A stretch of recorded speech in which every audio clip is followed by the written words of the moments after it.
All right, I think I am live. What is going on, guys? K-Dog's Kennel coming at you with my NFL season week 4 picks. Want to get this done today as tonight's game is tonight, obviously. Had just got a chance to get this going or whatnot. I do have to work tonight, so obviously have to get up here today and get this done. Last week we went 9-7, not terrible. We're yet to have a losing record this week. However, got a couple upsets that I've picked this week. The first 3 weeks of the season, we have had a lot, and I mean a lot of upsets. So I wanted to throw in a little bit of upsets as well. With going 9-7 last week, that brings our season to date up to 28, 21, and 1. So let's jump right into tonight's matchup. The 3-0 Miami Dolphins taking on the 1-2 Cincinnati Bengals. This is my first upset. I've got the Bengals winning this game, and here's why. Nothing against the Miami Dolphins. I think the Dolphins have done a fantastic job this season. I think Tua has really improved over the last couple of years, and I think that the addition of Tyreek Hill is paying dividends for Miami.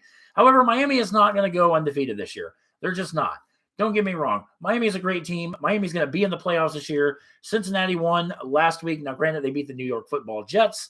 Not saying a whole lot, but with the game being in Cincinnati, I think the Cardiac Cats are going to start finding their rhythm a little bit. And I think with it being in Cincinnati, if this game was in Miami, I would take the Dolphins hands down. I just don't. I don't think it's going to be close. I can see like maybe Cincinnati winning it like on a last second field goal, something like that. But first upset of the week, guys, got Cincinnati going over Miami in tonight's week opener. Next up, in London, the 2-1 Minnesota Vikings taking on the 1-2 New Orleans Saints. I got the Vikings going over in this game. I think the Saints are atrocious. I actually picked them last week to beat Carolina because I thought Carolina was a little bit worse than New Orleans, but I was actually proven wrong on that. And I think this is the Vikings had a come from behind win last week against Detroit. I think they're going to build on that. I think they need to get Justin Jefferson a little bit more involved. And I think he's going to have a field day on this Saints defense. I think the Saints are ass. The bright spot of New Orleans is rookie Chris Olave, who has developed quite the chemistry with Jameis Winston. And I think that when it comes down to it, the Saints don't have enough firepower to keep up with Minnesota. That's why I got Minnesota going overseas in London. Next up, 2-1 Cleveland Browns taking on the 1-2 Atlanta Falcons. I got the Browns going over in this game. Very similar. Atlanta, and New Orleans are kind of the same. They're just not a really good football team. I don't believe in Marcus Mariota at the helm in Atlanta. Again, the big bright spot for Atlanta, rookie receiver Drake London. Cordell Patterson is playing well. But again, the Falcons just don't have – they need to get Kyle Pitts more involved, their tight end, which for fantasy purposes, I'd really like to see Kyle Pitts get more involved because I have him on like 3 of my fantasy teams. So Atlanta, wake up, get Kyle Pitts the ball. But the Browns, Jacoby Brissett obviously still going to be the starting quarterback until Deshaun Watson's suspension is lifted. The Browns – Amari Cooper, who was traded from Dallas to Cleveland, he's paying dividends there in Cleveland. And obviously, the Browns have a two-headed monster at running back with Nick Chubb and Kareem Hunt. I just think the Browns are just going to run the ball. That's what they need to do. Jacoby Brissett's not the worst quarterback in the world, but I think with the stout running game, I think the Browns are going to control the game and defeat Atlanta. Next up, 2-1 Buffalo Bills taking on the 2-1 Baltimore Ravens. I've got the Bills going over in this game in a close game. I think the Ravens are going to keep it close, but I don't trust Baltimore with the lead. That was proven a couple weeks ago when they played Miami, and they should have beat Miami, but they coughed up a huge lead late in the game. I think the Bills, very sour taste in their mouth. Everybody's probably seen the video surface on YouTube of Bills offensive coordinator Ken Dorsey going ape shit up in the booth, slamming shit down because the Bills simply just ran out of time against Miami. They were their own worst enemy. Josh Allen completed a pass and the receiver, instead of running out of bounds, just went to the ground. They did not have a timeout to stop the clock. The Bills should have beat Miami, but again, time literally was against them as they ran out of time. I think this is a good bounce back game for Josh Allen and the Buffalo Bills. So like I said, I like Buffalo over Cleveland, over Baltimore. Next up, 1-2 Washington Commanders taking on the 2-1 Dallas Cowboys. I got the Cowboys going over in this game. Cooper Rush, until proven otherwise, is a winner. He's, I think, 3-0, 4-0 in his career. The Commanders, they're not a terrible team, but they're not good either. And again, Cooper Rush at the helm, filling in for Dak Prescott while he's injured. Until somebody can beat Cooper Rush, I've got to ride with the momentum, and I've got to ride with the Dallas Cowboys because, like I said, they're talking about a quarterback controversy when Dak Prescott comes back. I don't think it's going to go that far. Dak's going to assume the helm when he gets back from his finger injury. And, maybe, come to next season or down the road, Cooper Rush might be something in the NFL because, like I said, you keep winning, you're going to get noticed, and I think a lot of people are taking notice to one Cooper Rush. Give me Dallas over Washington. Next up, 1-2 Seattle Seahawks taking on the 1-2 Detroit Lions. I got the Lions going over in this game, and the fact that the Lions should have beat Minnesota last week. Again, just poor play, poor defense. Take nothing away from Minnesota. They marched down the field.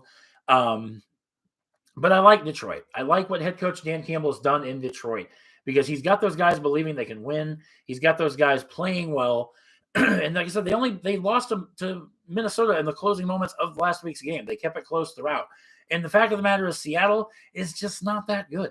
They beat the Broncos in week 1. Geno Smith showed that he's not just a wash. Seahawks fell to Atlanta last week.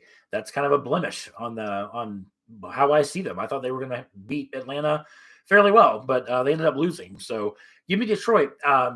It might be a close game, might be an ugly game, but I do like Detroit in that game. Up next, we have the 1-2. Excuse me. 1-2 LA Chargers taking on the 0-2-1 Houston Texans. This is kind of a dangerous game. I got the Chargers going over in this game, but I'm not 100% on that. Chargers on defense, so they're banged up injury-wise. They've got a prolific offense, which is why I'm picking the LA Chargers. Chargers got beat down by Jacksonville. We're actually going to talk about Jacksonville here in just a little bit. But the Chargers were stunned last week by Jacksonville. I just don't see them dropping 2 straight, at least, two straight to teams that they shouldn't lose to. Jacksonville kind of turning some heads this year. Texans, I don't think anybody is going to, they're not writing them to be in the playoffs. They're not writing them to be in the playoff hunt or anything like that. But excuse me, Texans, Chargers, I have going over the Texans. Next up, the 1-2 Tennessee Titans taking on the 1-1 Indianapolis Colts. I've got the Colts winning this game. I don't know if the Colts are the underdogs, but I'm taking them at home because I think that when they beat the Chiefs last week, that was what Indianapolis needed. Indianapolis needed a wake-up call, and they got it. And to knock off a perennial powerhouse like Kansas City, I think the momentum is there. I think the momentum is there for Indianapolis, and I think that what they did last week is what they needed to do to get back on track. The Titans they won last week against the Raiders on a failed 2-point conversion, kind of like Green Bay and Tampa Bay, which the Packers will get to here in a little bit as well. But because it's at home, it's a divisional game. I'm still waiting to see Jonathan Taylor go off on somebody this year. What better place to do that at home against a division rival? I've got the Colts over the Tennessee Titans. Next up, 2-1 Chicago Bears taking on the 2-1 New York Football Giants. The Chicago Bears are the softest 2-1 team I have ever seen. The Bears are absolute ass. They are dookie. They are dog shit. But yet they're 2-1. Why? Because they find ways to win. They barely beat the Houston Texans last week on a last-second field goal. The Giants came back to earth a little bit last week, getting beat by the Dallas Cowboys. I do think that Saquon Barkley goes off this week. I think it's going to be a close game, but I've got the Giants going over just because I think the Giants are the better team, both on paper and both on the field. Sterling Shepard, wide receiver for New York, out for the year with a torn ACL. It's going to give, maybe get Kenny Golladay involved. Kenny Golladay has been absolutely nothing for the Giants this year, and he was kind of a big deal in Detroit. But I think the Giants need to get him more involved. I still don't trust Daniel Jones. I think the surprise 2-0 start by the Giants, yeah, it was cool to see, but I think the Giants are going to come back to earth eventually. They draw the Bears this week, which, good for them. Hopefully they beat them. But as I said, Bears, softest 2-1 team I've ever seen. Yes, they beat the 49ers in week 1. I understand that. But they also beat a 49ers team in week 1 that was riddled by injuries. A win is a win. I take nothing away from, if you win the game, you win the game. But that's my take on that. I get the Giants over the Bears. I'm actually off this Sunday, and I'm really hoping this game is televised in my area as the 2-1 Jacksonville Jaguars taking on the 3-0 Philadelphia Eagles. I've got the Eagles going over. I just didn't see both undefeated teams losing this week. And I think of the two, I think the Eagles are the better team. Nothing against Jacksonville. Jacksonville has played outstanding this year. Like I said, I really hope this is the noon game that's televised in my area. Because this is a game I would love to sit and watch because I think this is two really good teams. I think Jalen Hurts, I was not sold on Jalen Hurts, but since the acquisition of A.J. Brown from Tennessee in the offseason, the Eagles have looked, everybody's like, oh, they're the best team in the NFC. Why? Because they're 3-0? Can't talk about favorites right now. It's the first month of the season. I'm not pointing my finger. Yes, in weeks past, I've called the Buffalo Bills the best team in football because that's how they looked. Don't get me wrong. The Eagles look great. Do I think they're the best team in the NFC? No, I don't. But do I think they're good enough to win? Yes, I do. And they're good enough to win right now. That's why I've got them winning over Jacksonville. Look for it to be a close game. I think head coach Doug Peterson has done fantastic down there in Jacksonville. Trevor Lawrence really coming into his own, looking like the all-star quarterback that he was in Clemson when he was in college. And now it's, second year, so his sophomore year, he looks a lot better than what he did in that rookie season. So it's going to be interesting to see how I think Jacksonville very well could be a playoff team this year if they keep playing the way they've played the last couple of weeks. But in this one, I like the Eagles. I like the Eagles a little bit more than Jacksonville. Like I said, close game, but I give the nod to Philadelphia. Next up, 1-2 New York Jets taking on the 1-2 Pittsburgh Steelers. I've got the Jets going over in this game. Pittsburgh has not been the same since losing all-pro tackle TJ Watt. Their defense has looked anemic. And Mitch Trubisky at the helm in Pittsburgh is just not the answer. I just don't like it. I don't like the way it looks. I'm not sold on Mitch Trubisky. I've never been sold on Mitch Trubisky, and I think it's only a matter of time before they yank the curtain on Mitch Trubisky and put in their rookie quarterback Kenny Pickett, and to see what Kenny can do. The Jets getting back quarterback Zach Wilson, that's going to be huge for them. And the Jets have playmakers on offense. They've got Corey Davis. They've got Garrett Wilson, maybe that's his name. I don't know. He's another receiver that he's been playing really well. They've also got a running game, with what the hell's his name? Nothing against New York. I don't really follow New York enough to know any other damn players, but I think and the Jets can put up points. They can really, they've got the playmakers to do it. And I think I just like them a little bit better than I like Pittsburgh. Again, not sure if that's, you call it an upset, but I'm taking the Jets. I gotta roll with some of these picks, man. I gotta bolster my record a little bit. So I'm going on a whim, on a long shot, but I am taking the Jets over Pittsburgh. Next up, 1-2 Arizona Cardinals taking on the 1-2 Carolina Panthers. I got the Cardinals going over in this game because I just don't like Carolina. I don't like Baker Mayfield in Carolina. It just looks weird. They don't really have much of an offense. I just don't think Baker Mayfield is he was a great player in college, but it's kind of a Johnny Manziel thing. Johnny Manziel was a quarterback in college that was fantastic. Then he got to the pros and he freaking laid an egg.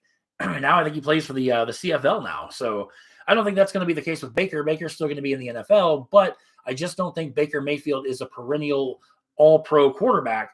I think he does enough to get by. And but at the end of the day, Kyler Murray, I think is better than Baker Mayfield. I think DeAndre Hopkins still has, 2 or 3 more games on his suspension, and then he will be back.